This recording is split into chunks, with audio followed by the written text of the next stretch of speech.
Good morning students. आज हम हमारे डीएलएड सेकेंड ईयर आधुनिक विषयों में विद्यालय शिक्षा विषय में जानेंगे। जो बुनियादी शिक्षा योजना है, जो हमने पिछली क्लास में जाना, उस बुनियादी शिक्षा योजना की जो रूपरेखा है वो किस तरीके से है कि जो बुनियादी शिक्षा के विकास को हमने समझा था। अब इसकी रूपरेखा कि बुनियादी इसका के जो स्ट्रक्चर ढांचा किस तरीके से तैयार किया जाना चाहिए। तो इसकी रूपरेखा को समझते हुए सबसे पहले हम जान लेते हैं इसकी रूपरेखा किस तरीके से। बुनियादी शिक्षा की अवधि 7 वर्ष की है। बुनियादी शिक्षा की जो अवधि पीरियड कितना है, 7 वर्ष का रखा गया है कि 7 वर्ष में बालकों को क्या बुनियादी शिक्षा प्रदान की जानी चाहिए। सेकंड, यह शिक्षा 7 से 14 वर्ष तक के बालक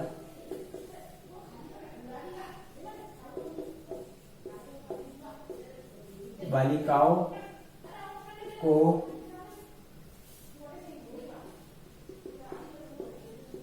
निःशुल्क दी जानी चाहिए। इस शिक्षा के अंदर ये बताया गया है जब 7 वर्ष की अवधि है तो इस 7 वर्ष में जो 7 से 14 वर्ष के जो बालक है, उन बालक और बालिकाओं दोनों को शिक्षा कैसी निःशुल्क प्रदान करनी चाहिए। मतलब किसी तरह का कोई पैसा नहीं, बच्चों को फ्री में मतलब निःशुल्क तौर पर शिक्षा दी जाए। तीसरा,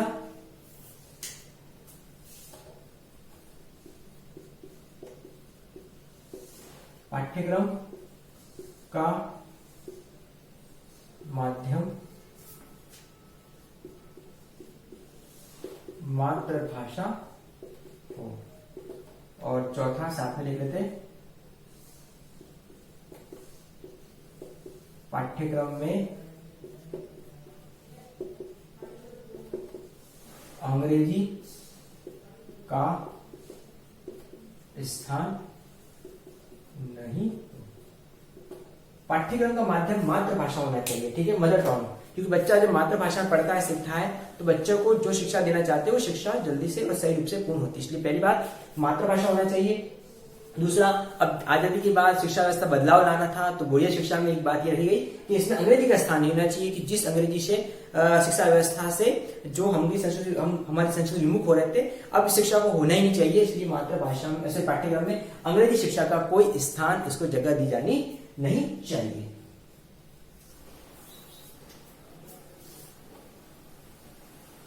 अगला है संपूर्ण शिक्षा का संबंध आधारभूत शिल्प से है। जो संपूर्ण शिक्षा व्यवस्था है यानी कि बुनियादी शिक्षा व्यवस्था, ठीक है, बुनियादी यानी कि जीवन में काम आ सके, इसलिए इस तरह की शिक्षा व्यवस्था का संबंध किससे, किसी न किसी आधारभूत शिल्प से है। बच्चा कुछ बना सके, कुछ निर्माण कर सके, इस तरह की शिल्प व्यवस्था से लिया गया है।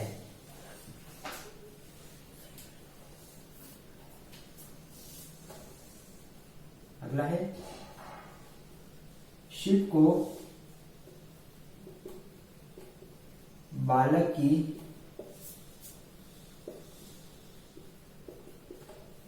योग्यता और स्थान की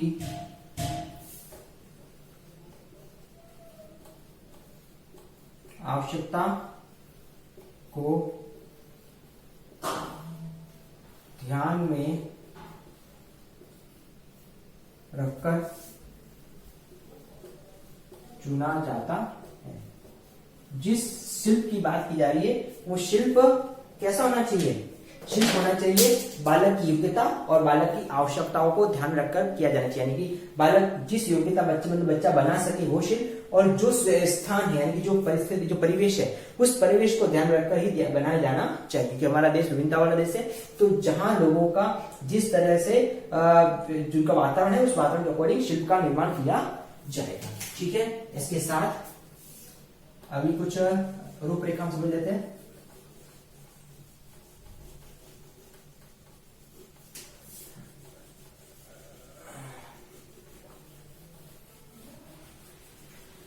अगला जो आ जाता है कि भाई बुनियादी शिक्षा योजना क्या कहना चाहती है, वो है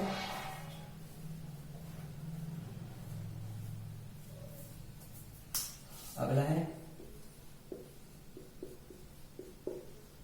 बालक को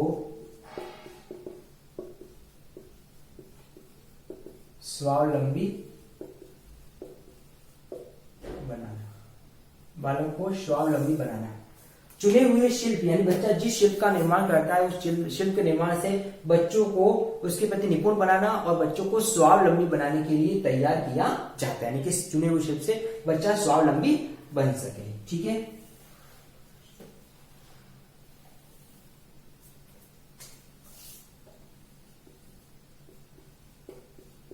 शिल्प शिक्षा के माध्यम से बालक उसका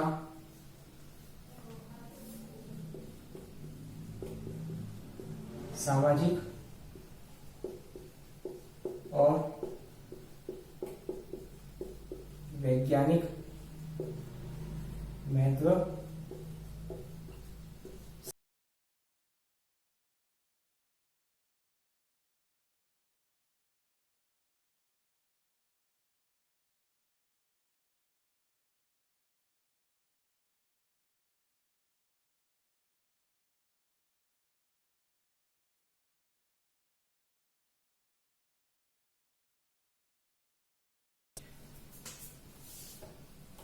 अगला शारीरिक महत्व पर बल देना और जीविकोपार्जन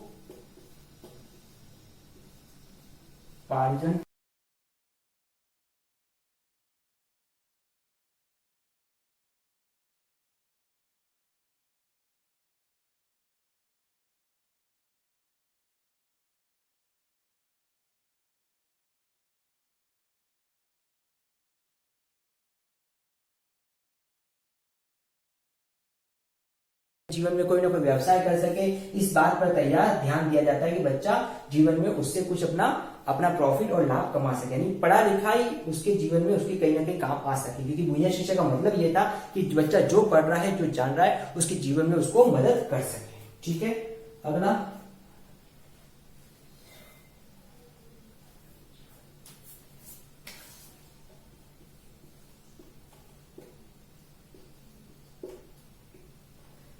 शिक्षा का बालक के जीवन, गृह, ग्राम से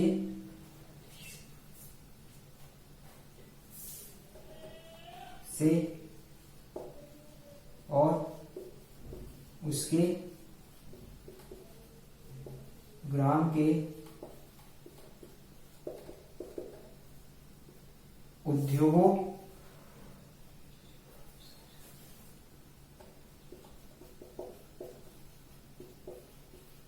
हस्तशिल्पों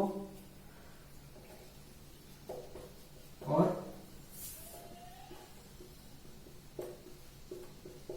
व्यवसायों से घनिष्ठ संबंध होता है। ठीक है, शिक्षा का बालक के जीवन, ठीक है, जो शिक्षा होती है, ठीक है, जो शिक्षा बच्चों को दी जाती है, उसके बच्चों के जीवन, ग्रह और ग्राम से और उसके ग्राम के उद्योगों, हस्तशिल्पों और व्यवसाय से घनिष्ठ संबंध होता है। इसलिए शिक्षा उसके अकॉर्डिंग होगी। ठीक है, इसके साथ जो अंतिम है, ठीक है, तो मैं ऐसे ही बढ़ाता हूँ कि जो बालक की जो शिल्प है, यानी बच्चे जो शिल्प का निर्माण कर रहा है, उस शिल्प के निर्माण से विद्यालय उसको बेच करके विद्यालय के खर्चे को भी चलाया जाएगा। यानी ठीक है, शिक्षकों का वेतन, विद्यालय की जो आधारभूत आवश्यकता है, उन जरूरतों को उसके माध्यम से चलाया जाएगा। तो इस तरीके से आज हमने क्लास में जो बुनियादी शिक्षा है, ठीक है, उस बुनियादी शिक्षा की रूपरेखा को समझा कि बुनियादी शिक्षा की रूपरेखा क्या है और किस तरीके से ये अपनी महत्व और इंपॉर्टेंस को रखती है। अब इससे रिगार्डिंग आज का आपका असाइनमेंट है।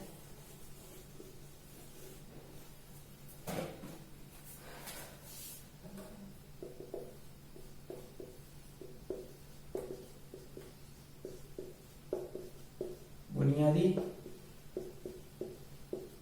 शिक्षा योजना की